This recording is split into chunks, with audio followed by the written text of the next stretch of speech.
À l'époque, et je me souviens même à l'école, en fait, on nous amenait pas à rêver, à être ambitieux, à se dire, tiens, c'est faisable, en fait. C'est faisable, voilà. Et j'avais des souvenirs de copains de classe qui ont été orientés très tôt dans des filières professionnelles et autres, alors que, en fait, ils avaient le potentiel. Et je pense qu'on a tous le potentiel. Maintenant, il faut parfois rencontrer la bonne personne qui nous donne confiance, qui nous donne envie de nous dépasser.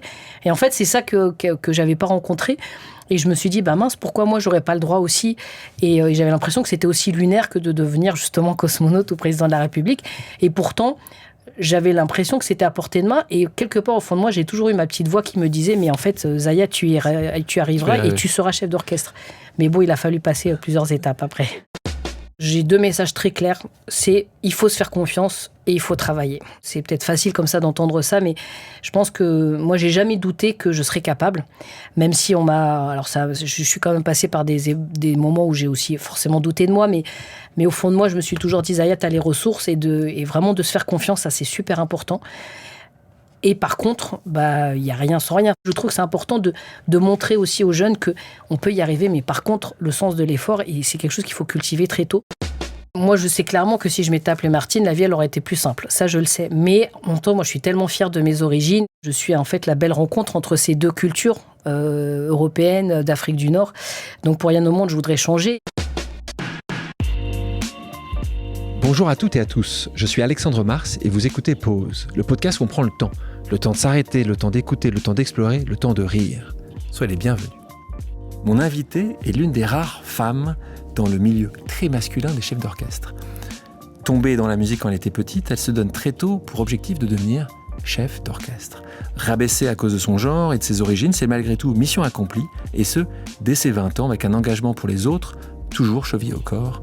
Elle est avec nous aujourd'hui pour nous partager les temps forts de la partition de sa vie. Bonjour, Zaya Ziouani. Bonjour. Comment tu vas ? Ça va, merci Alexandre, merci beaucoup et merci de ton invitation. Ah, mais c'est un plaisir de t'avoir. Je t'ai vu la première fois il y a 8 ans de ça. Oui. J'ai eu la chance à l'époque, je dirigeais un comité, j'ai à l'époque parce que c'était au tout début de cette candidature, on était en ce moment en phase de candidature des Jeux Olympiques. Tout à fait. Tu te souviens, je présidais un comité qui s'appelait Sport et Société. Exactement, donc, on était là à travailler dur pour essayer de trouver quel avait été le présent et le futur des Jeux Olympiques et à travers la candidature de Paris à l'époque, où on devait travailler sur beaucoup d'idées, qu'on devait les présenter aussi pour à l'époque gagner les Jeux Olympiques. Exactement. On n'avait pas encore gagné à l'époque. Et j'avais la chance de t'avoir, on était une trentaine, et tu étais là évidemment pour représenter la culture, pour représenter aussi tout ce qui se passe en dehors du périphérique. Et toi, on sait à quel point c'est important. Et ces Jeux Olympiques de Paris, on le sait, sont des Jeux qui étaient très marqués, en particulier dans le 9-3, un département que tu connais bien, 93. Oui, tout à fait. Et donc, tu étais là, et c'est la première fois que je t'ai vu, que je t'ai rencontré. Et tu avais déjà ce sourire. Oui, c'est vrai. En fait, parce que moi, je suis contente de faire tout ce que je fais. Je suis d'une nature plutôt assez enthousiaste. Et c'est vrai que moi, j'étais très emballée quand on s'est rencontrés dans ce comité sport et société parce que on n'était pas encore sûr d'avoir les Jeux et pour moi c'était important déjà d'avoir des Jeux Olympiques dans sa ville, dans son pays, c'est une fois dans une vie, et puis de dire que c'était important aussi de construire des Jeux comme on avait envie qu'ils soient, et en effet qu'ils puissent fédérer aussi des publics assez différents et qu'ils soient inclusifs. Et bon, je pense qu'on a eu raison à l'époque d'y croire, puisque c'est notre partie à nous qui, mine de rien, a été aussi assez forte, je trouve, maintenant qu'on a vécu ces Jeux, sur justement tout ce sujet entre l'égalité des territoires, des femmes, des hommes, l'inclusion, et surtout la partie héritage, qui est une grosse partie des sujets qu'on a traités. Alors, ce qui est génial aussi, c'est que 9 ans après notre première rencontre, je te retrouve indirectement. Je suis tranquillement dans ce magnifique stade. Et là, on démarre sur une Marseillaise exceptionnelle, un moment suspendu. Tous ceux qui ont écouté ou regardé cette cérémonie de clôture des Jeux Olympiques, il y a eu Zaya qui était là, la maestro, la chef d'orchestre, avec ton orchestre, Divertimento, qui était là. Et tu nous as dirigé une Marseillaise de dingue.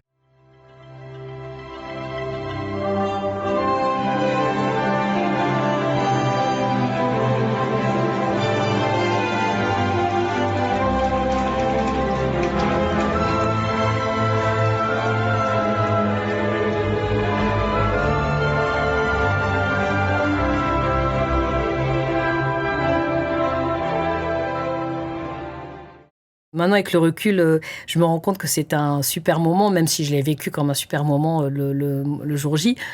Pour moi, c'était en fait surtout l'aboutissement aussi d'un long cheminement, parce que c'est vrai qu'on a travaillé ensemble dans ce comité sport et société. Et pour moi, c'était important par aussi mon engagement, d'être impliqué dans la construction de ces Jeux Olympiques de Paris. Mais je savais qu'à un moment donné aussi, ça serait une grande fête et qu'il fallait qu'artistiquement, on puisse aussi vivre ce moment. Et je trouve que la singularité aussi de ces Jeux Paris 2024, c'est que la culture a été très présente, que ce soit d'ailleurs dans les lieux patrimoniaux où se sont déroulés les épreuves, mais aussi sur la place de la culture. Et je trouve que c'est aussi une forte singularité, identité de la France. Et je m'étais dit, moi, il faut que aussi on y soit, et notamment sur ce territoire de la Seine-Saint-Denis, où nous, on est présents depuis 25 ans avec Divertimento. Ce qui est assez rare, on en parlera rapidement, une femme chef d'orchestre, une chef maestro.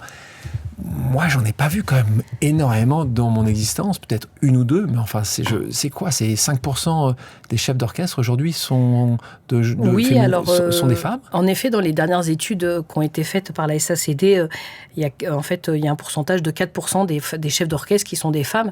Donc, on est encore dans un pourcentage qui est quand même très, très faible et qui montre qu'il y a encore beaucoup de chemin à faire dans notre univers. Est-ce qu'on peut légiférer ? Moi, je crois beaucoup aux lois pour imposer quand le monde ne veut pas changer, la loi Copé-Zimmermann aujourd'hui. Est-ce qu'on pourrait avoir une loi Copé-Zimmermann pour que les femmes puissent avoir une position à l'égal des hommes, ou est-ce qu'il n'y a pas de raison, il n'y a pas aucune raison pour qu'il y ait moins de chefs 2FE? Non, il n'y a pas de raison. Alors c'est vrai que notre univers, celui de la musique symphonique, c'est un univers qui par tradition a été très masculin pendant de nombreuses années.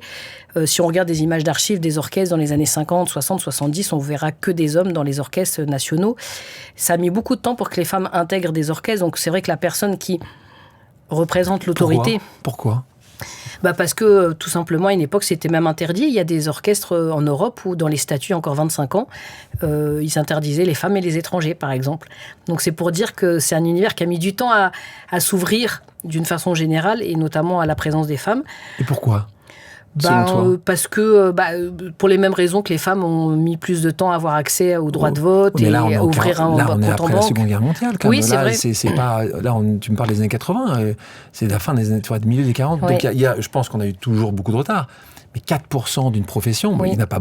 Donne-moi une autre profession, tu as 4%. Non, c'est vrai, je suis d'accord. Moi, je suis assez d'accord que légiférer, ça peut être aussi une bonne solution, parce qu'on l'a vu que dans d'autres domaines, ça a permis de faire beaucoup avancer les sujets. Et qu'aujourd'hui, par exemple, moi, je sais que au Conservatoire de Paris, ils ont mis énormément de temps avant d'accueillir les premières femmes dans les cours de direction d'orchestre.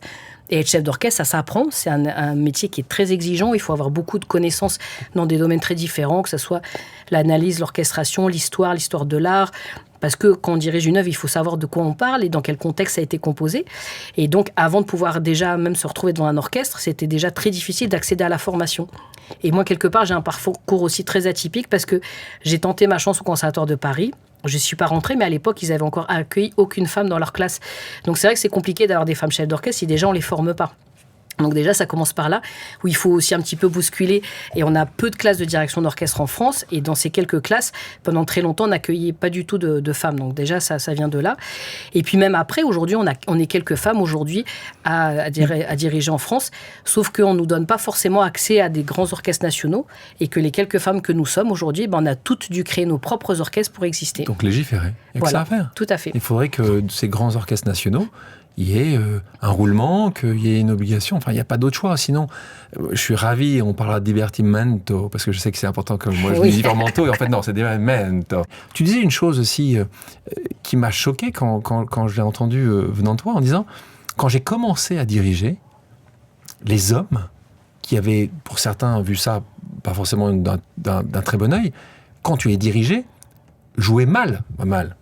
En tout cas, jouaient pas aussi bien que ceux qu'ils auraient pu jouer. Plus rapidement, moins rapidement. Donc, ils te mettaient dans des positions... Oui, c'est vrai. Ça m'est arrivé beaucoup, ouais. Beaucoup, tu dis en plus. C'est pas une fois, c'est dingue. Non, beaucoup. Et puis, parce qu'en fait, c'est comme dans notre société où parfois... la dirigé société, par une femme, c'est... Exactement, ne sont pas prêtes à avoir une femme... on n'a pas eu encore de femme présidente de la République, par exemple. Alors, aux États-Unis non plus. Aux États-Unis non plus. Donc, on se rend compte qu'il y a encore parfois des résistances et que le pouvoir, l'autorité, c'est parfois plus difficile à admettre quand c'est une femme qui tient ça. Et donc voilà, donc moi en effet j'ai rencontré des orchestres qui n'avaient pas envie de jouer ou qui n'étaient pas du tout coopératifs et qui m'ont souvent aussi beaucoup testé. Et il faut arriver à être fort dans ses baskets, comme on dit, et puis bien dans ses baskets, fort dans son positionnement. Et puis moi j'ai jamais lâché, même si parfois c'était très dur, j'ai jamais lâché pour amener justement un orchestre vers les directions artistiques que je voulais. Et parfois ça s'est bien passé, d'autres fois moins bien, mais ça m'a forgé aussi une expérience.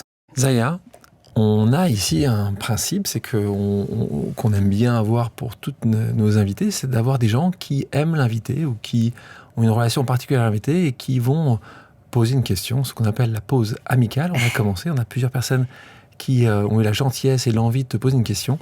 On va commencer par la première pause amicale. On l'écoute. Bonjour à toutes et à tous, je suis très heureux de pouvoir poser une question à Zaya. Je suis Mehdi, son frère.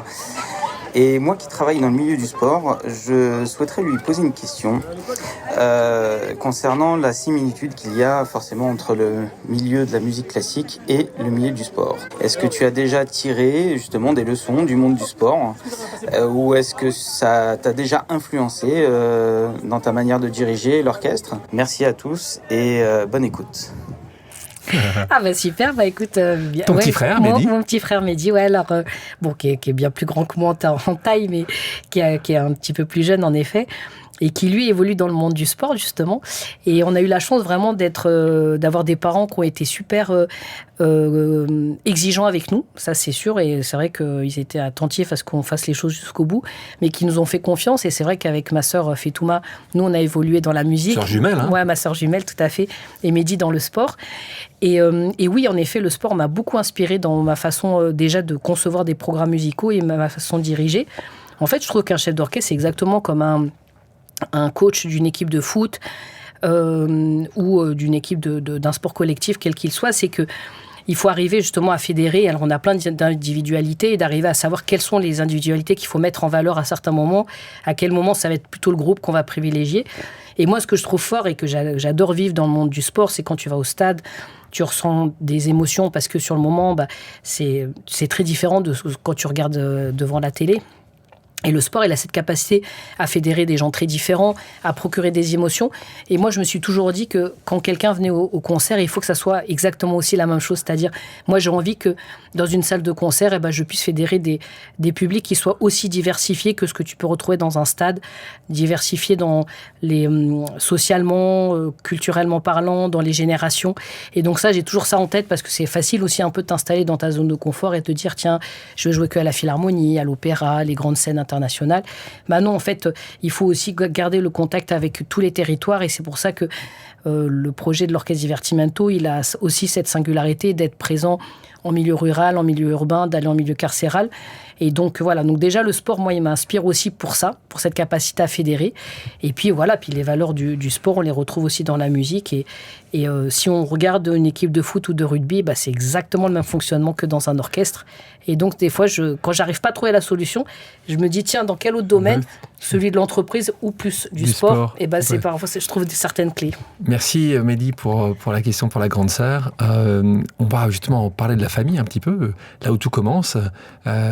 La famille Ziwani, qui, donc, toi, tu grandis à Pantin, tu nais à Paris, tu grandis à Pantin. Oui. Donc, on a parlé déjà de ton petit cercle familial, on a parlé de ta sœur jumelle, Fetouma, de ton petit frère Mehdi. Tes deux parents, qui sont tous les deux d'origine algérienne, ils se rencontrent en France. Oui, tout à fait. Et ils sont, et ce qui est quand même assez incroyable, eux-mêmes faire une musique, alors tu pourrais me dire oui, mais déjà de musique classique. Donc, important pour tous les parents qui nous regardent et nous écoutent, mais les enfants, on sait très bien que ce que nos parents peuvent nous donner et ce qu'on peut donner à nos enfants va certainement avoir un impact à un moment ou à un autre dans leur direction. Vous, c'est frappant, en particulier quand on voit Fetouma qui est violoncelliste, toi qui es chef d'orchestre. Pour quelqu'un qui ne parle pas français, on parle de ton papa, qui arrive en France, qui est commis, qui travaille dans des restaurants, qui apprend en lisant Le Monde. Comment t'expliques que ça soit la musique classique? Comment ça s'aligne à ce point-là? En fait, je crois que mon père, c'est quelqu'un qui est d'une nature très curieuse et puis aussi qui est assez perfectionniste. Donc, alors lui, il avait appris à parler français en Algérie parce que comme il savait qu'il voulait venir en France, il voulait justement maîtriser parfaitement la langue. Et mon père, il parle un français hyper académique, très beau. Tu sais pas qu'il est pas français. Qu'il est kabyle. Qu'il est kabyle, exactement. Et en même temps, lui, c'est vrai que quand il est venu en France, il s'est dit, moi, j'envisage de faire ma vie ici, donc je veux mieux connaître la culture de ce pays dans lequel je vais élever mes enfants. Et donc, il a beaucoup lu Le Monde. C'est un féru d'histoire, donc il lisait beaucoup de livres d'histoire. Et il s'est mis à écouter France Culture, parce que justement, c'était des émissions d'histoire qu'il aimait bien. Et donc, il y avait aussi de la musique classique qui passait. Et il a découvert cette musique qui l'a beaucoup touché. Et c'est comme ça que ma mère aussi, qui était d'une nature assez curieuse. Alors mes parents, ils se sont rencontrés en France, en Algérie, parce qu'ils se voyaient avant de s'installer définitivement ici. Et ma mère, elle adorait la danse, elle adorait l'opéra aussi, elle adorait la littérature. Et donc je pense que c'est ça aussi qui les a réunis, c'est cette curiosité, cette ouverture sur les arts. Et donc depuis qu'on est petit, je crois que je me souviens pas la première fois que j'écoutais de la musique, tellement ça fait partie de notre vie en fait. On va s'arrêter 2 minutes sur l'Algérie, qui est un pays évidemment que tu aimes, et c'est normal, les origines sont de là-bas. Toi, il y a eu évidemment ta grand-mère, il y a eu un moment où tu as dû arrêter d'y aller, ce que tu dis assez justement, parce que en gros, tes proches disaient ne venez pas, on parle des années 90, c'est des années de plomb, de fer, de beaucoup de choses, et puis après, ça s'est réouvert. Et donc, évidemment, tu parlais avant cette période-là, tu te souviens des années 80, quand tu y allais une fois par an, une fois tous les 2 ans, et que tu allais là-bas, et que, voilà, parfois c'était un peu forcé, mais... Et puis, après ça, maintenant, c'est un plaisir, c'est pour toi quelque chose d'important. Parle-nous, ce qui m'importe, c'est, surtout pour les gens qui sont également une double culture, qui sont françaises et français, nés sur le sol français, même s'il y a des gens qui ne sont pas contents, ça reste des Français nés sur le sol français, mais qui ont justement cette histoire avec un pays, que ce soit l'Algérie, que ce soit tout un tas d'autres pays dans le monde. Comment toi tu te positionnes? Qu'est-ce que tu leur dis justement de cet amour, de cette capacité de ne pas siffler la Marseillaise d'un côté et justement l'encenser comme toi tu l'as fait, et en même temps aimer ce pourquoi où étaient nos aïeux et nos générations d'avant? En fait, moi j'ai cette chance d'avoir cette double culture. Alors c'est vrai que c'est pas toujours simple parce que moi je le vois quand je suis en France, souvent on me renvoie un petit peu à ça en disant alors que je suis souvent envoyée à l'international pour représenter la France à l'étranger, et quand je suis en France on me dit la franco-algérienne ou l'algérienne. Quand je suis en Algérie, on me rappelle que je suis aussi née en France. Donc, moi je suis très très à l'aise avec ça, et j'ai mes deux cultures. Et j'ai grandi en France, je vis en France et je suis née en France, donc il n'y a pas de sujet avec ça. Et mes origines, j'en suis aussi très fière.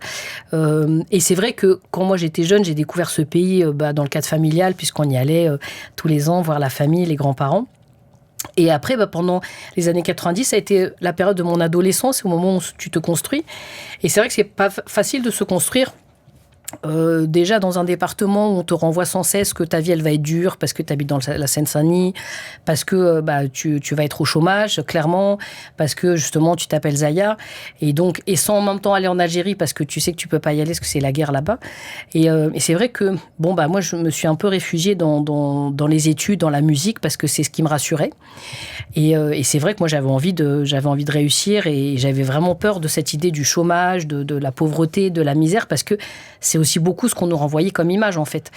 Et tes parents, tu parlais tout à l'heure, je sais que tes parents ont été très derrière vous trois. Oui. Est-ce que c'est justement parce qu'ils savaient que ça allait être dur, ils vous poussaient à toujours faire plus, à être studieuse, à faire tout bien? Est-ce que tu pensais que c'était derrière ça, même s'ils ne l'évoquaient pas devant vous, tu pensais qu'ils disaient juste c'est tellement compliqué que si tu fais pas un peu plus que les autres, clairement, puis même il l'évoquait clairement aussi, en me disant que c'est vrai que ça serait difficile. Puis quand ils sont venus dans la fin des années 70-80, il y avait clairement aussi des moments où on était dans une société qui était quand même aussi parfois assez raciste, assez dure avec les gens qui venaient de... Ça a changé.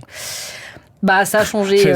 Tu me dis, moi, j'ai pas l'impression qu'elle ait suffisamment changé. Non, c'est vrai qu'elle a. Non, mais en fait, il y a des moments où tu as raison, elle a peut-être pas beaucoup changé. Pas assez changé. Pas assez changé. Et mes parents, en tout cas, ils ont été vraiment confrontés. Bien sûr. Et ça les a beaucoup marqués. Et moi, ça m'a marqué de les voir marqués à ce point aussi. Ouais. Et donc, c'est vrai que mon père m'a toujours dit, Zaya, certainement, tu seras dans des univers où on ne t'attendra pas. Donc, il faut que tu travailles. Certainement que tu travailleras 2 fois plus, voire 10 fois plus que les autres. Donc, en fait, oui, on a toujours été élevés dans ce sujet de l'exigence, de l'excellence, parce que mon père savait que c'était la seule façon pour nous, et ma mère aussi d'ailleurs, de réussir en fait. Je pense que tu en as aussi des amis qui francisent leur prénom. Oui, je vois très bien. Qu'est-ce que tu dis ? Tu dis, c'est une manière de faire. En gros, si tu t'appelais pas Zaya, mais si tu t'es appelée Françoise, est-ce que ça aurait été plus simple sur ça à un moment ? Est-ce que toi, tu conseilles ça parfois ? Tu dis non, il faut aller. On a une discussion il n'y a pas très longtemps avec Alice Belaïdi, oui. Cette artiste, cette actrice, qui justement, elle, qui a des origines également multi-pays, mais qui s'appelait Alice. Oui, tout à fait. Donc un peu plus simple, certainement. On a eu cette discussion-là. Toi, comment tu le vis, ça ? Bah, je le vis, moi je sais clairement que si je m'étais appelée Martine, la vie elle aurait été plus simple, ça je le sais. Mais en même temps, moi je suis tellement fière de mes origines, et pour revenir un peu à ta question précédente, c'est que moi, je suis hyper fière de mes origines et je suis en fait la belle rencontre entre ces 2 cultures européennes, d'Afrique du Nord. Donc, pour rien au monde, je voudrais changer. Et aujourd'hui, moi-même, qui ai une fille, je l'ai prénommée Sarah. Alors, Sarah, c'est un prénom qui est international. Oui, c'est pas mal, ça. Tu peux aller partout, là. Mais en même temps, voilà, je l'ai emmenée plein de fois en Algérie. Je lui rappelle sans cesse aussi ses origines. Tu parles arabe ou pas ? Alors, moi, malheureusement, je parle pas très bien l'arabe, mais... Parce que là, c'est la même chose. Oui. Tes parents ont dit pour l'intégration, c'est toujours le même sujet qu'il y avait à l'époque, d'intégration. Ouais, d'intégration. Alors c'est vrai que malheureusement, eux, ils ont été beaucoup influencés par des médecins, cette période-là, des enseignants qui disaient que c'était important de parler français à la maison. Donc c'est vrai que moi, je comprends l'arabe parce que j'entendais mes parents parler. Quand j'allais en Algérie, j'entendais ma grand-mère. Et puis après, le fait d'y aller aussi beaucoup à titre professionnel, et c'est ça qui m'a aussi permis de mieux me sentir, de mieux me construire, c'est que en fait, quand au début des années 2000, le pays s'est réouvert, c'est au moment où moi je commençais un petit peu ma vie d'artiste professionnelle, et donc j'y suis allée en jouant d'abord dans l'orchestre de l'Opéra d'Alger qui venait de réouvrir, et assez rapidement on m'a demandé de diriger l'Orchestre national d'Algérie. Et donc, moi, je suis pas née là-bas, j'ai pas grandi là-bas, mais c'était aussi ma façon à moi de contribuer un petit peu au développement culturel de ce pays. Et j'étais super fière de diriger cet orchestre national. Et c'est vrai que parfois, on a une vision qui est parfois aussi légitime, de la condition des femmes dans les pays du monde arabe. Et en même temps, c'est peut-être un des rares orchestres, un des rares pays dans le monde, et encore plus dans les pays du monde arabe, avoir fait confiance à une femme de diriger un orchestre national. J'ai jamais vu une femme directrice musicale de l'Orchestre national de France, par exemple. Pas encore. Pas encore, tu vois. Et donc du coup, l'Algérie m'a fait confiance pour ça. Donc pendant 6 ans, j'ai dirigé l'Orchestre national d'Algérie. Et donc je continue à habiter à Paris parce que j'avais beaucoup de projets encore ici. Et je construisais Divertimento aussi. Mais je suis beaucoup allée là-bas et dirigé partout en Algérie. Et ça m'a permis aussi de mieux comprendre d'où je venais aussi. On revient à cette enfance, à Pantin, maman. Là, il y a un moment clé. On va passer sur ce moment clé. C'est quand il y a une place, peut-être, pour aller au conservatoire et que vous êtes 3. Parce que vous avez 3 dans la famille et que, globalement, malheureusement, il n'y a qu'une place. Donc, c'est ni toi ni Fetouma qui avait la place, mais c'est ton petit frère. Oui. Mais il n'empêche, c'est ça qui est génial, c'est que ta maman passe du temps avec Mehdi pendant au cours. Oui, c'est ça. Et qu'après, en fait, tout ce qu'elle a, elle vous le passe. Toi, tu faisais de la guitare à l'époque, c'est ça ? Alors moi, pas encore. C'était même avant que je fasse de la guitare. T'as 8 ans, c'est ça ? Alors oui, c'était ça. Et en effet, naturellement, en fait, ma mère, elle allait pour d'abord nous inscrire, Fetouma et moi, puisqu'on était plus âgés toutes les deux. Et comme il y avait qu'une place, elle n'a pas voulu choisir entre toutes les deux, et ce que je comprends. Donc du coup, elle a inscrit mon frère. Non, on ne fait pas ça. Donc c'est mon frère qui a été inscrit en premier. Et donc en effet, ce qu'elle apprenait en cours avec mon frère, elle nous l'a transmis à la maison. Et c'est ce qui nous a permis, rapidement en cours d'année, parce qu'il y a eu des désistements, de pouvoir ensuite intégrer le conservatoire et puis de continuer dans la lancée. Et je pense que nous, on avait tellement envie d'apprendre avec ma sœur qu'on a été très investis. Et c'est vrai que je dois beaucoup à notre maman. Et c'est vrai que ça m'a beaucoup ensuite marqué. Et plus tard, quand j'ai décidé d'être artiste professionnel, j'ai toujours eu en tête cet engagement de ma mère à nous transmettre ça et de me dire, moi, à mon tour, je veux aussi pouvoir transmettre. Et depuis le début que je fais ce métier de chef d'orchestre, et encore aujourd'hui, la transmission, c'est à une place très importante dans mon métier. Ta fille ? Oui. Tu la pousses comme ta maman t'a poussé ? Moi, je sais, par exemple, j'aime ma maman d'amour, mais quelque chose où elle m'a pas poussé, c'est le solfège. Donc, je suis fan de piano, mais je sais pas jouer, de jazz, mais je sais pas jouer, ou très très mal. Mais tu vois, donc moi, je me dis aujourd'hui, il y a un moment ou un autre, et ça aussi, c'est un message pour les parents, que même si vos enfants disent non, j'ai pas envie d'y aller, j'ai pas envie de le faire, ce que toi ta maman dit, je veux pas savoir. Tu y vas quand même, tu le fais quand même. Il y a toujours des choses qu'on peut faire différemment. Toi, tu penses que tu seras comme ça avec Sarah ? Moi, Sarah, elle a 10 ans, elle est déjà musicienne. Ça ne m'étonne pas. Oui, exactement. Et après, c'est vrai qu'elle joue du violoncelle, comme sa tata, parce qu'elle l'a vu beaucoup jouer quand elle était enfant et elle a eu envie de... plus petite et elle a eu envie de faire cet instrument. Alors c'est vrai qu'aujourd'hui, maintenant que je me retrouve dans ce rôle de maman, je trouve que c'est pas facile de savoir à quel moment tu dois pousser ton enfant, puis à quel moment tu dois un peu lâcher pour que ça reste un plaisir. Et en même temps, je crois que ce qui est les grands enseignements du sport, de la musique, et on a beaucoup vu ça aussi dans le cadre des Jeux Olympiques et Paralympiques, c'est que en fait, on n'a rien sans l'effort, sans le travail. Et j'espère que tous les jeunes aujourd'hui vont aussi comprendre ça. Dans une société aujourd'hui, on est beaucoup sur les téléphones, dans une société de l'immédiateté. En fait, se faire plaisir, pour se faire plaisir, il faut progresser. Pour progresser, il faut travailler. Et ce sens de l'effort et du travail, je trouve que c'est assez difficile aujourd'hui de l'enseigner. Et moi, j'essaye de pousser ma fille un petit peu de temps en temps dans ses retranchements. Et en même temps, je veux aussi garder... Moi, j'ai des souvenirs de mon adolescence où, à des moments, j'ai un peu détesté ma mère, ma prof de guitare, de me forcer un peu à bosser. Parce que j'avais envie d'aller au cinéma avec mes copains, j'avais envie de jouer au foot. Moi, j'étais passionnée de foot, donc je jouais dans la cour de l'école et de ma cité au foot. Et de temps en temps, j'avais envie de faire ça, de jouer au tennis.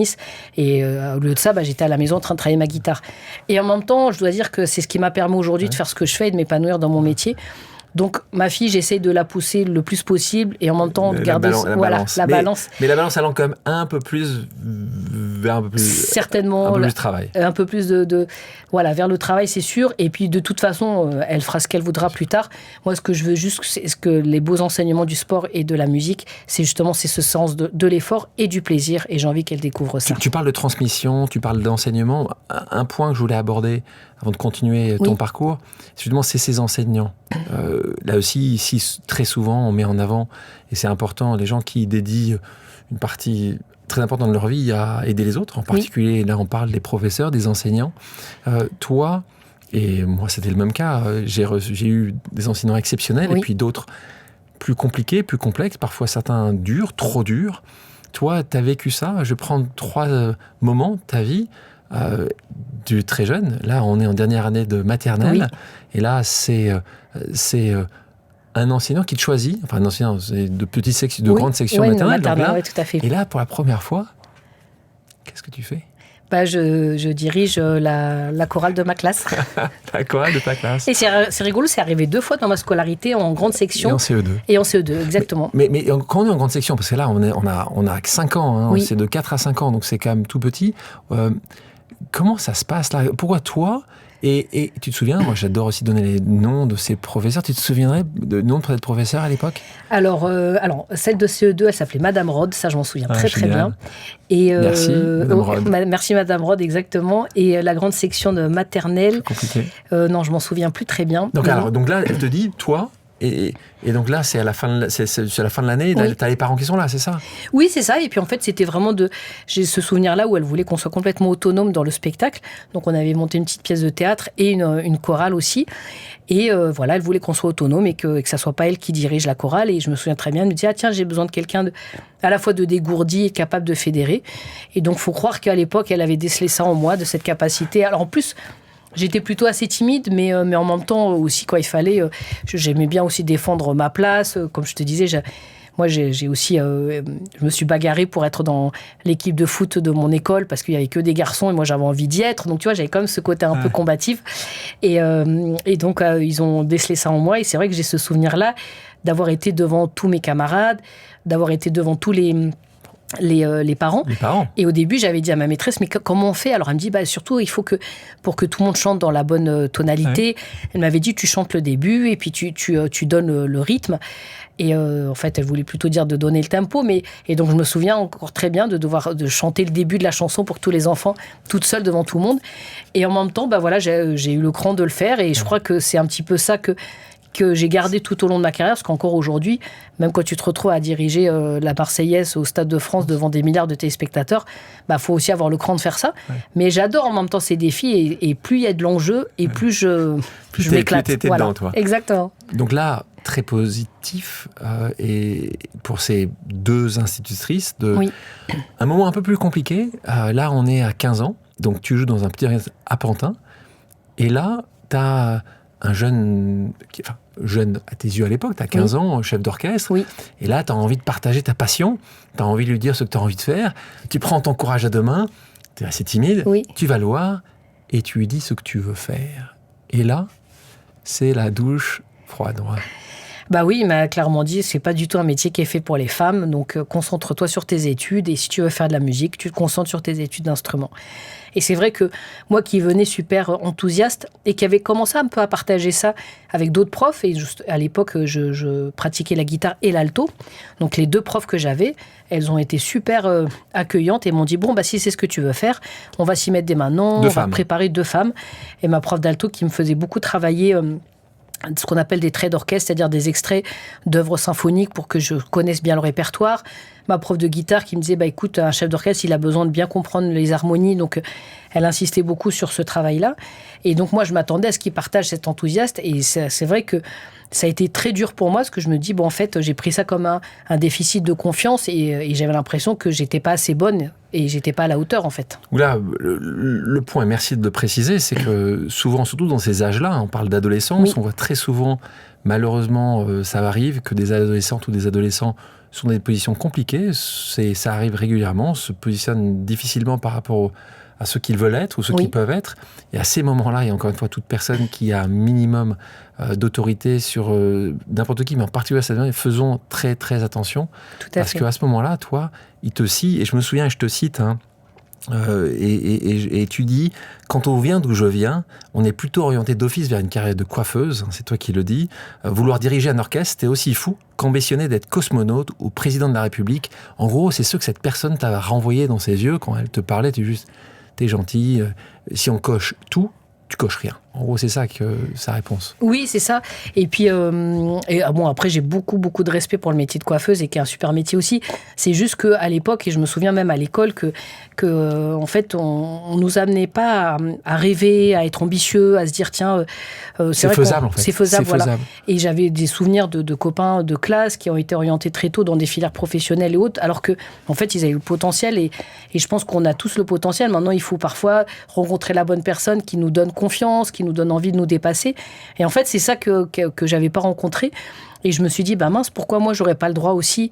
Et j'avais l'impression que c'était aussi lunaire que de devenir justement cosmonaute ou président de la République. Et pourtant, j'avais l'impression que c'était à portée de main. Et quelque part, au fond de moi, j'ai toujours eu ma petite voix qui me disait, mais en fait, Zaya, tu arriveras et tu seras chef d'orchestre. Mais bon, il a fallu passer plusieurs étapes après. Et justement, tu parlais de cette rencontre dans le dernier livre que j'ai écrit qui s'appelle Pause. Oui. Il y a 2 sujets majeurs par rapport à notre discussion aujourd'hui. Le premier chapitre qui s'appelle « Tu ne réussiras pas ». En gros, c'est quand même ce que tu as souvent dû avoir en face de toi en disant « c'est pas pour toi, tu ne referas pas, tu ne réussiras pas ». Donc là, j'ai une question spécifique là-dessus. Qu'est-ce que tu donnerais comme conseil justement à des petits Zaya ou des jeunes Alexandre à qui on dit régulièrement « ça va pas, t'es grand, t'es petit, le genre, l'origine, le quartier… allez, passe à autre chose ». Tu leur donnes quoi ? Parce que toi, tu avais cette confiance donnée par tes parents, ce qui n'est pas forcément le cas de chacun. De tout le monde, bien sûr. Ouais. Qu'est-ce que tu leur donnes comme conseil, toi, quand ils viennent te voir ? Moi, je leur dis, moi, j'ai 2 messages très clairs. C'est, il faut se faire confiance et il faut travailler. Il n'y a pas de sujet. Et je pense que, alors, c'est vrai que c'est peut-être facile comme ça d'entendre ça, mais je pense que moi, j'ai jamais douté que je serais capable, même si on m'a... Alors, je suis quand même passée par des moments où j'ai aussi forcément douté de moi, mais au fond de moi, je me suis toujours dit, Zaya, t'as les ressources, et vraiment de se faire confiance, ça, c'est super important. Et par contre, il n'y a rien sans rien. Enfin, je veux dire, toi, tu es arrivé là parce que tu as énormément bossé. Travailler, bien sûr. Moi, je suis arrivé là où je suis et je pense que toutes les personnes dont on est admiratif, on a vu plein de champions de sport cet été. Il y a plein d'autres personnes dans des domaines très différents. Je pense à Thierry Marx en cuisine, je pense à plein d'autres gens. Enfin, ça a été des gros bosseurs, tu vois. Et moi, je trouve que c'est important de montrer aussi aux jeunes qu'on peut y arriver. Mais par contre, le sens de l'effort, c'est quelque chose qu'il faut cultiver très tôt. Et donc, voilà, si les conseils que je leur dis, c'est que quand on travaille, on a toujours des résultats et on n'est jamais déçu. Et là, on a un moment clé pour toi. Tu es toute jeune et tu décides de créer ton orchestre. Oui. C'est parce que justement, tu sens que la place n'existe pas forcément. Tu vois qu'il y a un besoin, qu'il y a en fait une opportunité de créer quelque chose. Là, c'est Zaya entrepreneuse que je trouve là. Tu as 20 ans et donc c'est le lancement de Divertimento. Tout à fait. Raconte-nous ça. En fait, c'est surtout que tout ça s'est un peu bousculé parce que même si moi j'avais en tête un jour de devenir chef d'orchestre, clairement, je ne pensais pas à 16 ans rencontrer un des plus grands chefs d'orchestre de tous les temps et de commencer à diriger tout de suite. Donc, si tu veux, ça a été cette année entre 16 et 17 ans où j'ai eu cet enseignement qui a été en plus assez intensif pendant 1 an et demi. Et puis, malheureusement, ce chef d'orchestre qui était assez âgé, il nous a quittés. Donc, je me suis retrouvée avec cette expérience-là. Puis, à me dire, j'avais 18 ans, presque 19 ans. Qu'est-ce que je vais faire de cette expérience-là ? Et j'ai vu que j'ai commencé à taper un peu à la porte de certains orchestres et j'ai vite compris que d'une part j'étais trop jeune et puis qu'en plus j'étais une femme, donc ça serait hyper difficile. Et donc, tu vois, je me suis dit, moi je voulais être chef d'orchestre à tout prix. Donc, j'ai participé à un concours dans un grand festival de musique en Pologne qui distinguait, en fait, c'était un festival de musique et à l'intérieur, il y avait un concours où il distinguait un jeune chef d'orchestre, un jeune soliste et un jeune compositeur. Donc moi, j'y suis allée et puis je me suis présentée en tant que jeune chef d'orchestre et j'ai été repérée.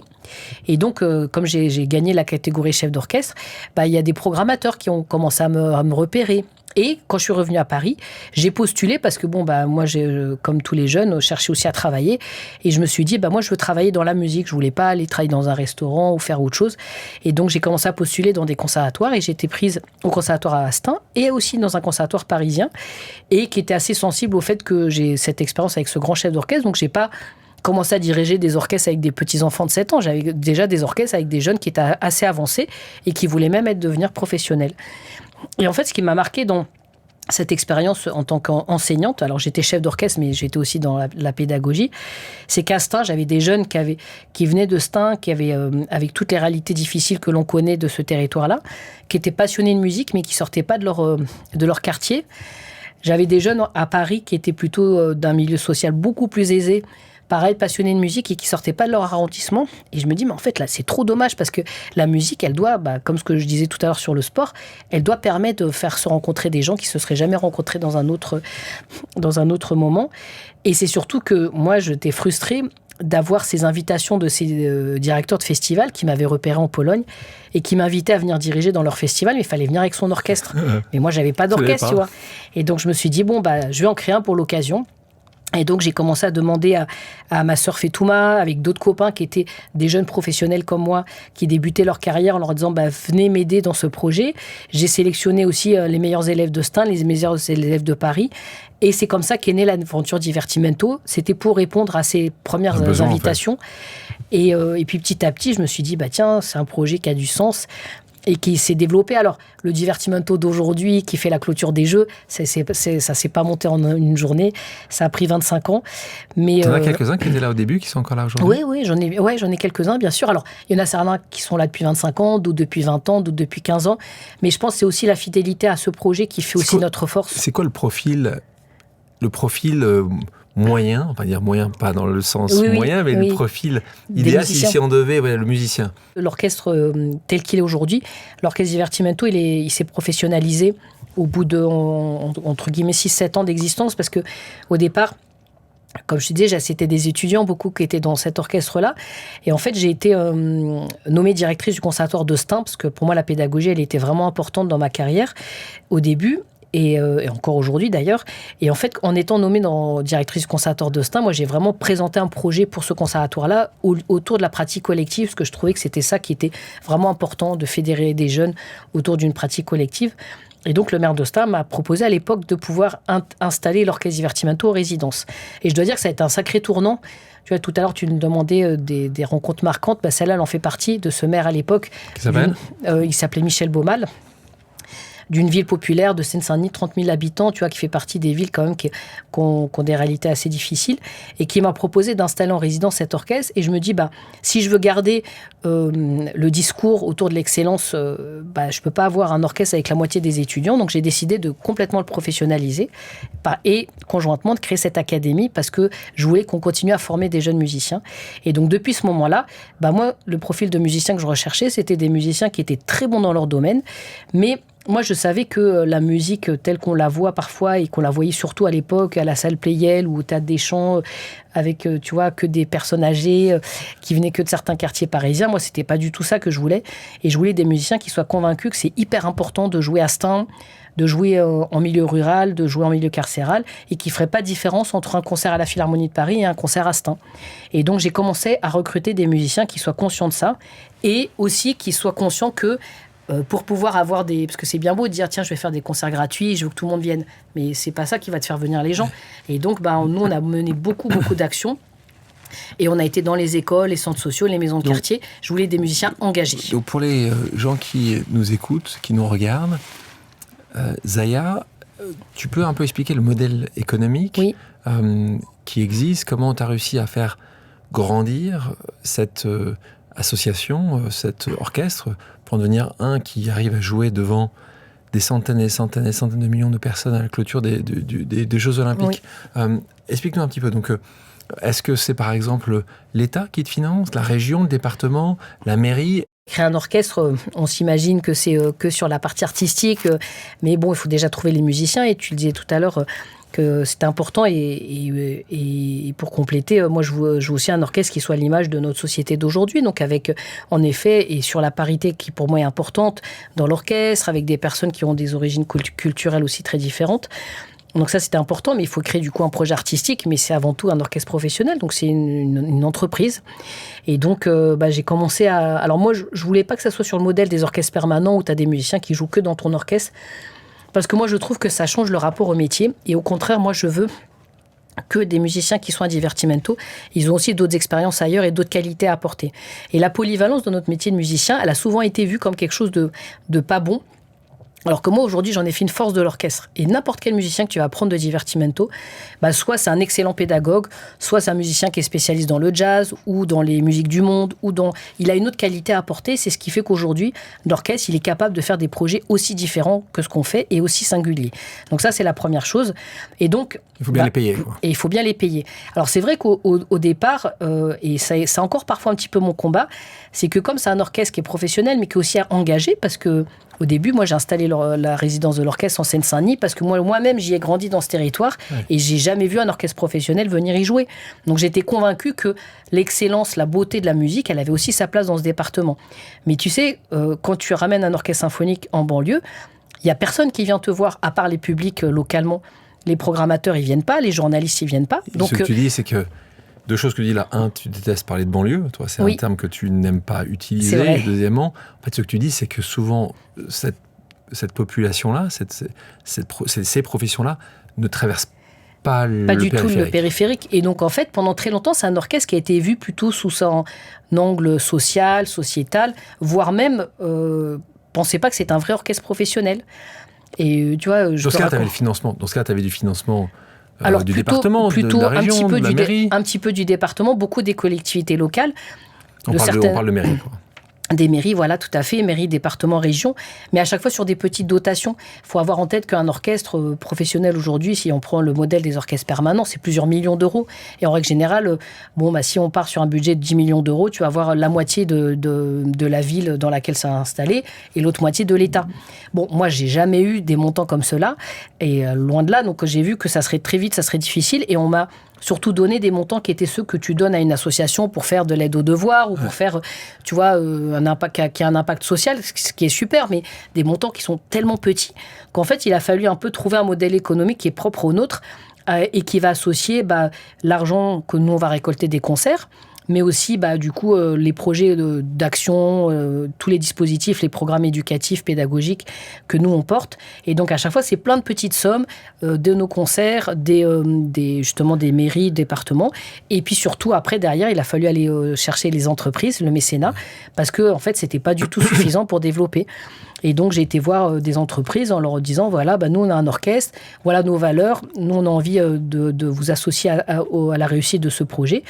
Et donc, je dois dire qu'encore aujourd'hui, la recherche de financement, ça fait partie, j'allais dire, parfois, je passe même plus de temps à ça qu'à faire de la musique. Je suppose que c'est pas ce qui t'enchante le plus de faire ça. On parle de ville, ça va me permettre de laisser quelqu'un que j'aime beaucoup, et je sais que tu l'aimes aussi beaucoup, qui est un des vraiment grand entrepreneur social français, de te poser une question qui aura un rapport justement avec ta ville où tu as grandi et le rapport de ces villes avec justement ce qui donne et ce qui peut permettre à ces citoyennes et ces citoyens qui grandissent dans ces villes. On écoute notre ami Saïd Amouche.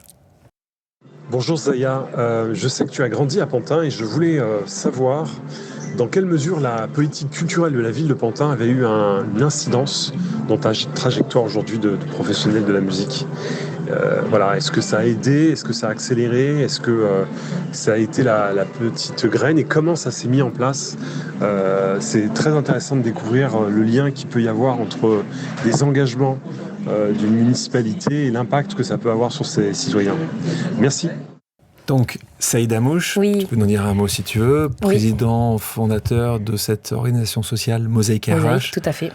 Voilà, un de ceux qui passent leur vie à s'occuper des autres. Donc, tout à fait, puis à bouger les lignes. Donc, merci beaucoup Saïd, je suis hyper contente de t'entendre. Et on s'est rencontrés au Conseil présidentiel des villes, qui est un conseil qui avait été mis en place il y a quelques années maintenant pour justement que des personnes dans des domaines très différents et qui agissent concrètement sur le terrain, comme Saïd dans son domaine ou moi dans le mien, on puisse aussi faire remonter les besoins qui s'expriment sur les territoires et puis pour essayer de faire évoluer les politiques publiques en France. Alors parfois on réussit, parfois un petit peu moins parce que on sait qu'on est dans un pays qui a beaucoup de force et qui a parfois aussi du mal à faire changer les choses. Et en fait, moi je suis sensible à ce que Saïd fait dans son domaine. Et c'est vrai que par rapport à sa question, moi, clairement, je suis un résultat aussi de ce que peut offrir notre belle République. Voilà, aussi de plus beau, parce que moi, j'ai grandi, j'ai été à l'école publique tout au long de ma scolarité. Et à Pantin, à l'époque, c'est vrai que moi, j'ai pu aller au conservatoire parce qu'à l'époque, il y a eu les politiques de quotient familial. Et donc, moi, j'étais sensible à ça parce que j'ai eu accès à un conservatoire qui était un conservatoire de grande qualité, avec des professeurs de grande qualité, alors qu'on n'avait pas beaucoup d'argent à la maison, on nous a prêté des instruments. Après, mes parents ont beaucoup travaillé pour nous offrir nos instruments à ma sœur et à moi, mais ça m'a, en effet, pas mal influé sur... en tout cas, ça m'a beaucoup inspiré. Et aujourd'hui, moi avec l'académie que j'ai créée, je veux aussi que les jeunes, peu importe les quartiers d'où ils viennent, ils puissent venir à l'académie et avoir accès à l'excellence. Et que ça soit pas pour des raisons d'argent, tu vois, que ça soit pas un frein. Et donc, et en fait, ce qui m'a un petit peu aussi inspiré quelque part, c'est que je me suis dit, on a le droit à un enseignement de qualité, mais pourquoi on n'aurait pas aussi des concerts de qualité sur ce territoire-là? Alors, il y avait des super concerts qui étaient faits par les profs, mais ça restait quand même dans une proportion artisanale et vraiment. Et donc, moi, ce qui m'a marqué, c'était de me dire, j'ai le droit à un enseignement de qualité, mais j'ai pas le droit à de l'art de qualité.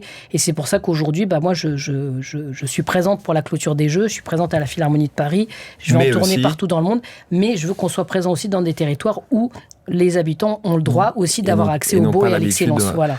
Avant d'écouter notre dernière pause amicale, pour les gens qui veulent en savoir plus sur Zaya, il y a deux manières, puisque tu fais partie de ces gens, c'est assez rare, qui ont eu un film, qui ont retracé une partie de ta vie. Ce film s'appelle Divertimento. C'est simple, hein, voilà. Donc il a été porté là-dessus. Et puis il y a un livre aussi, et je tournais la tête parce que je l'ai mis sur notre mur. Et d'ailleurs, c'est la chef d'orchestre. Oui. Tout à l'heure, je disais 2 FE, c'est pour ça que je le regardais.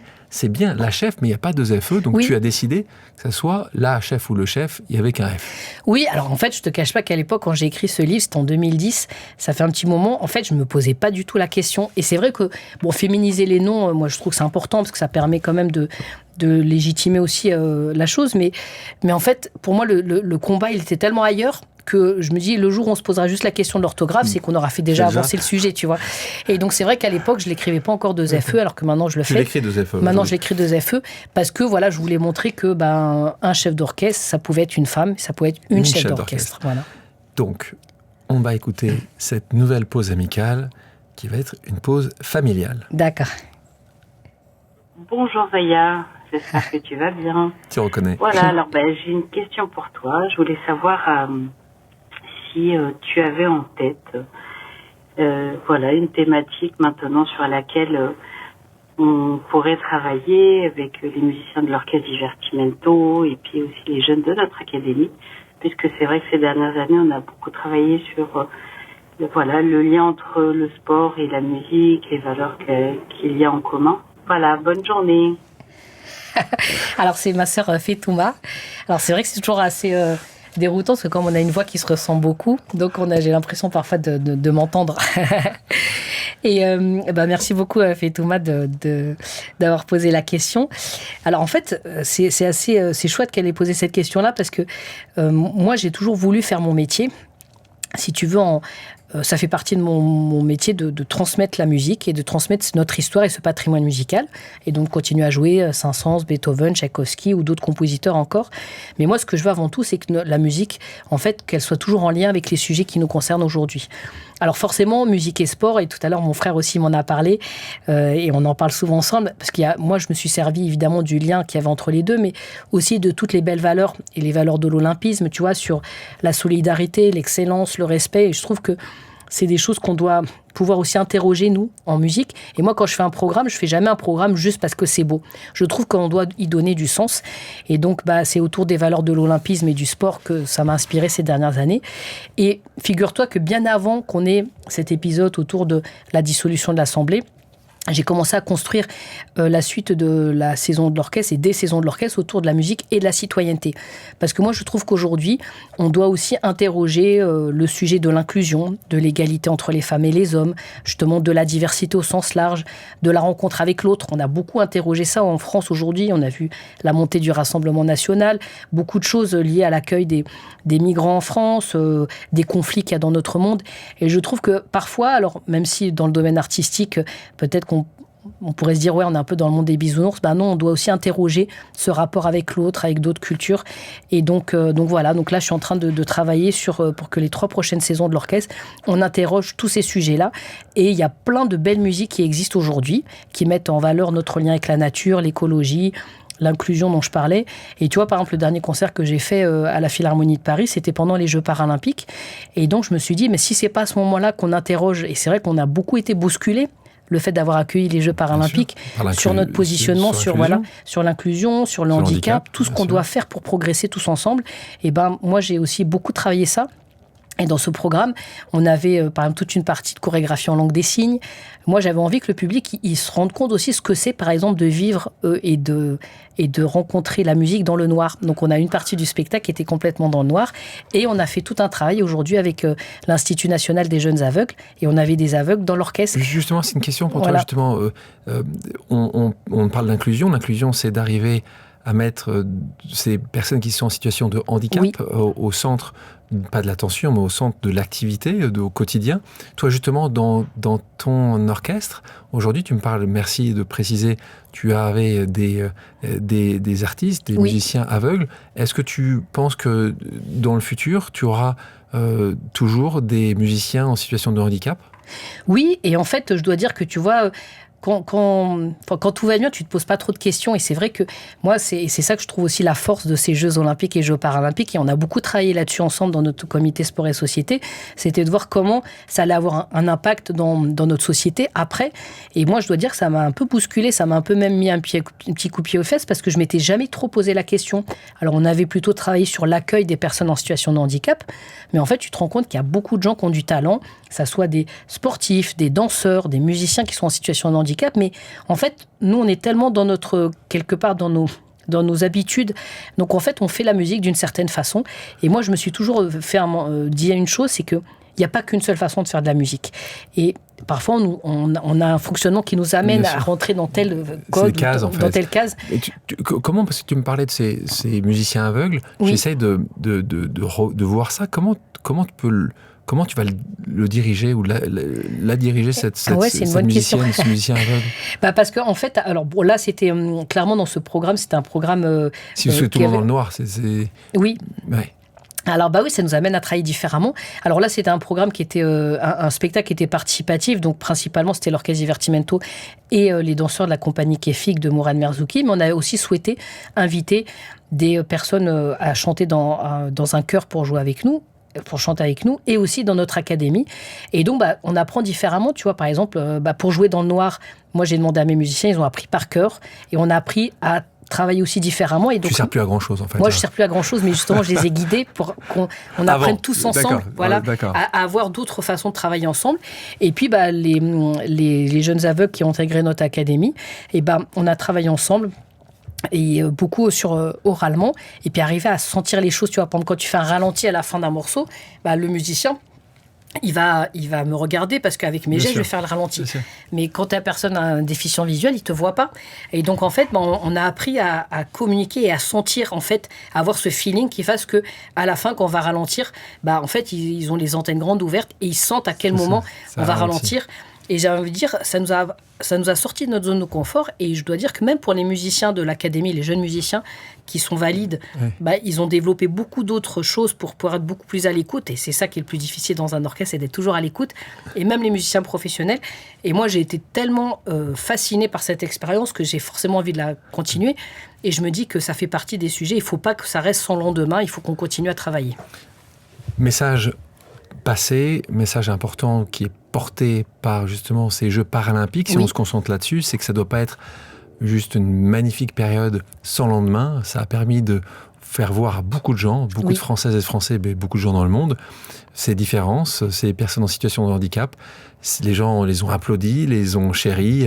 Il faut surtout que ça continue, que ça soit plus accessible, que tout endroit soit plus accessible pour les personnes en situation de handicap, que les clubs sportifs soient ouverts, que les clubs artistiques, que les clubs de musique soient aussi de plus en plus ouverts pour justement ces gens qui sont très très nombreux, parce que là évidemment les chiffres ont été partagés, marquant, bien sûr, donc c'est génial de t'entendre. On termine, on est malheureusement on parle et c'est génial de pouvoir t'entendre, et on va terminer avec à la fin de mon livre Pause, on parle, là on a la chance d'avoir, toi tu as évidemment la petite mascotte paralympique, et on le sait que sur la mascotte des Paralympiques on a justement la jambe qui est reconnue pour justement ces athlètes du parathlétisme, cette spatule, on va la mettre là, elle va suivre la fin de notre moment ensemble. Dans ce livre Pause, en fait, à la fin, ce livre qui parle d'alignement et de vulnérabilité, on en a parlé quand même pas mal ensemble aujourd'hui, de ces moments de c'est pas possible, ça va pas le faire. Et à la fin, j'ai mis quelques exercices et je vais te poser quelques questions dans ces exercices, les 10 exercices qui alignent une vie. C'est comme ça que je les appelle. D'accord. Toi, quelqu'un d'autre, proche de toi, qui avait des limites importantes, qui a réussi à les contourner. Tu pourrais nous donner un autre exemple? D'autres exemples? Ouais, une autre Zaya qui tu dis, voilà, ses limites, et il a réussi à les contourner à quelqu'un, tu dis, je suis fier de ce que cette personne a réussi à faire. Moi, je suis très fier de ma sœur, Fetouma, parce que qu'on a entendu. Voilà, qu'on a entendu, parce qu'elle a aussi contourné des grosses difficultés, et c'est vrai que d'arriver à son niveau d'excellence à l'instrument, c'était quelque chose de difficile. Donc, moi, je suis aussi très admirateur de ce qu'elle fait. Ça va bien. Non, mais ça va déjà prendre une question, parce t'as le sourire, tout ce qu'on raconte ici, c'est à chaque fois, t'as réussi à rebondir, à passer. Est-ce que tu peux comme nous donner un moment très difficile que tu as eu dans ton existence? Oui. Et dont tu as réussi à faire quelque chose. Tu vois, c'est le verre à moitié plein. Un truc qui a été vraiment très dur, c'est pas toi, le fait des années essayer d'avoir un enfant et de lutter. C'est quoi le truc pour toi qui a été très très dur? Tu peux partager avec nous? Oui, bien sûr. En fait, je dois dire que souvent, alors c'est vrai qu'on n'a pas forcément, des fois on dit que dans les pays anglo-saxons, l'échec, ça fait partie plutôt des bonnes expériences. Et moi, j'ai envie de dire, c'est à chaque fois que je me suis retrouvée dans des situations très difficiles que le meilleur est arrivé derrière. Et que ça m'a amené surtout à me bousculer, à me dire, Zaya, il faut prendre des risques. Et je trouve qu'on est dans une société aujourd'hui, en tout cas dans la musique, où on ne prend pas assez de risques. Et je dois dire qu'il y a peut-être deux moments, mais le premier, c'est que dans ce moment-là où je venais de finir les études avec Chélie Bidac, je voulais être chef d'orchestre et je voyais que c'était dur. J'ai passé des concours de musique que j'ai pas réussi. Et donc, j'étais carrément, à un moment donné, je suis passée devant un centre de recrutement de l'armée de terre et je suis rentrée et on m'a dit « Ah, mais Zaya, avec vos compétences, faut que vous passiez Saint-Cyr ». Donc, j'avais commencé à me préparer pour passer Saint-Cyr. Et en fait, j'ai fait... et j'avais ce fameux concours en Pologne quelques semaines après. Et j'y suis allée quand même parce que je me dis, tiens, je me suis inscrite, je vais le faire. Et après ça, je me dis quand même, la musique, ça vaut le coup. Et si tu veux, j'ai rebondi parce que je me suis dit, bah tiens, peut-être que, tu vois, j'avais raté plusieurs concours, j'avais été face à des refus où on me disait non, Zaya. Et puis, tu sais, même pour diriger les jeux, j'ai entendu des gens dire, non, mais Zaya n'a pas les épaules pour ça, il faut avoir du cran, il faut avoir du talent. Tu as des gens qui te remettent en question tout le temps. Et donc, à cette époque-là, c'est vrai que ça a été une épreuve très difficile. Et tout comme un autre moment avec Divertimento, où avant que ça devienne une vraie institution, c'était un orchestre où on travaillait... On était rattaché au conservatoire on était rattaché à un conservatoire à Paris, pardon. Et le directeur de ce conservatoire, clairement, il voulait s'emparer de cet orchestre. Et donc, je me suis dit, Zaya, il faut se lancer dans le vide. Et donc, ça a été des moments très difficiles pour moi, et en même temps qui, derrière, m'ont amené à me pousser dans mes retranchements et à ensuite créer ce qu'il y avait de plus beau et de plus fort dans ma carrière. Donc, j'ai envie de dire que les moments les plus durs ont été les moments les plus bénéfiques, par ailleurs. Zaya, aujourd'hui, une pause... Toi qui en fais peu, quel endroit en France, en Algérie, sur la planète où tu dis c'est cet endroit-là où j'aime faire une pause. Il est où cet endroit pour toi ? Écoute, alors j'aimerais bien faire plusieurs pauses, ça me ferait du bien d'ailleurs. Mais oui, en Algérie, c'est vrai que c'est un pays que j'aimerais bien encore mieux connaître, tu vois. Et puis, non, j'aimerais bien aller voyager en Amérique du Sud, les États-Unis, j'adore, New York, j'adore aussi, parce que franchement, culturellement, c'est un endroit où il y a plein... De dingue. Tu t'inspires beaucoup. Et j'ai emmené ma fille plusieurs fois. Donc, et tu vois, tout à l'heure, c'est marrant, tu disais... C'est pas forcément là, on fait une pause quand même, New York. Non, alors c'est vrai que tu fais pas une pause, mais tu fais une pause artistique, dans le sens où t'en prends en plein... Voilà, plein les idées, plein les oreilles, plein les yeux. Et tout à l'heure, tu disais, dans la liste, je crois que j'aimerais bien passer un peu de temps dans cette ville, parce que c'est une ville qui m'inspire beaucoup en termes de... Vivre un peu ? Ou vivre un peu, oui. Après, pas du tout m'y installer. Et je pense que moi, je trouve beaucoup de sens à faire ce que je fais en France. Mais mon académie, et ça faisait partie peut-être des derniers éléments de la liste dont tu me parlais tout à l'heure, moi, aujourd'hui, c'est une académie dont je suis très fière parce qu'on forme beaucoup de jeunes partout en France. Et j'aimerais bien la développer en Afrique parce que j'ai beaucoup d'attaches, évidemment, en Afrique du Nord. Et je sais que c'est aussi un continent qui est en plein développement, qui est super dynamique, super riche. Il y a beaucoup de jeunesse. Et cette jeunesse aussi, tu vois, elle a un potentiel de dingue. Et je sais que... il y a des clubs sportifs qui essayent aussi d'aller repérer des talents. Moi, j'ai aussi envie d'aller... contribuer au développement des talents dans la musique. Et je crois que c'est quelque chose que j'aimerais bien faire, c'est développer cette académie, particulièrement sur le continent africain. En plus de Paris, on te voit en Algérie, on te voit sur tout le continent africain et on te voit à New York aussi. Voilà, exactement. Si tu sais que toutes les semaines, on reçoit quelqu'un que j'aime beaucoup, qui vient nous raconter, comme tu l'as fait, ton histoire, tes très hauts, tes petits bas, tes moments compliqués, tes rencontres. Oui. Qui tu nous conseillerais d'inviter ? Quelqu'un que tu aimes beaucoup, quelqu'un même que tu connais pas et tu dis j'aimerais en savoir plus sur son parcours. Qui t'aimerais écouter sur pause ? Alors, écoute, j'ai envie de te citer des gens différents. Alors moi, je trouve que... Je sais pas si tu as déjà accueilli Thierry Marx, le cuisinier. On a eu Thierry Marx. Ouais, tu l'as eu, je crois, déjà. Et en fait, je trouve que c'est marrant les cuisiniers, on a eu Alain Ducasse aussi, on a eu Hélène Darroze. Les cuisiniers sont incroyables. Thierry, ils sont... Mais Thierry, je trouve qu'on a un peu un parcours qui se ressemble quand même pas mal. Et puis c'est quelqu'un qui est plein d'humilité. Lui, il a vraiment fait militaire. Tu sais que toi, tu t'es arrêté. Écoutez aussi, pour ceux qui n'ont pas écouté Thierry Marx, écoutez-le sur lui, il a vraiment fait militaire. Et puis c'était un sportif aussi plus de haut niveau, judoka. Donc, du coup, toi, c'était la natation, on n'en a pas parlé. Oui, exactement. Toi, t'es fan de natation. Natation, exactement. Alors, qui d'autre à part Thierry ? Écoute... Tu vois quelqu'un d'autre ? Oui, bien sûr. Enfin, je vois, il y a pas mal de gens que j'aimerais, il faut choisir les noms. Mais après, tu vois, il y a une dame que j'aimerais bien que tu rencontres un jour. Elle est un peu plus confidentielle, mais c'est une dame qui s'appelle Christine Dermer et qui a fait partie des premières personnes qui m'ont repéré, qui m'ont fait confiance. Et c'est une dame qui a développé la clinique de l'Estrée à Stein, qui était pédiatre. Et tu vois, qui a développé, maintenant, c'est devenu quelque part un peu un empire dans des cliniques privées, mais en même temps très accessible. Et tu vois, c'est cette dame qui, de rien, crée en fait une clinique qui a choisi de s'installer à Pierrefitte-Stein dans des territoires où justement il y avait des besoins en termes de santé et qui nous a fait confiance. Et ben tu vois, ça fait partie de ces gens qui sont un peu dans l'ombre. Et il y a plein de gens comme ça. Tout à l'heure, tu parlais des gens qui sont vers les autres, dans des enseignants, des profs de musique. Et ben tu vois, et puis même ma sœur Fetouma, un jour je te conseille de la recevoir parce que tu verras, elle a plein de choses aussi à raconter de très fort. Comme ça, on a les invités pour le reste de l'année. Exactement, voilà. Et voilà, et cette médecin qui a fait aussi un beau projet sur Stein, et on a beaucoup à apprendre de ces gens-là. Évidemment, tu as tellement raison. Une question pour les gens qui aiment ton parcours, oui, qui s'imaginent en disant, moi aussi, j'ai besoin de savoir comment tu as fait à ce moment-là. Ceux qui ont envie, des artistes, des musiciennes, des musiciens qui se disent, tiens, je pourrais peut-être rentrer dans ton orchestre. Oui. Comment ils font pour te contacter ? Est-ce qu'il y a une manière de faire ? Est-ce que c'est les réseaux sociaux ? Est-ce qu'il y a un email ? Comment ils font pour te contacter ? Oui, alors c'est vrai que je rencontre beaucoup de gens et beaucoup de gens ont envie de venir partager un moment avec moi. Donc, déjà, les concerts, c'est des excellents moments. Et moi, je passe du temps avec le public après les concerts parce que moi, j'aime pas ce métier où... j'aimerais pas en tout cas faire ce métier où tu montes sur scène, tu rentres chez toi. Non, moi j'aime être dans le contact avec les gens. Donc les concerts, c'est des bons moments. Après, évidemment, je peux pas avoir tout le monde et on peut pas passer beaucoup de temps ensemble. Mais c'est vrai que sur le site internet de l'orchestre, il faut pas hésiter.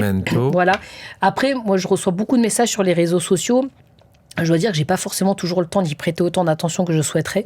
Donc voilà, donc sur le site internet de l'orchestre, il y a les contacts. On peut nous contacter par téléphone, sur le site internet, il y a des mails.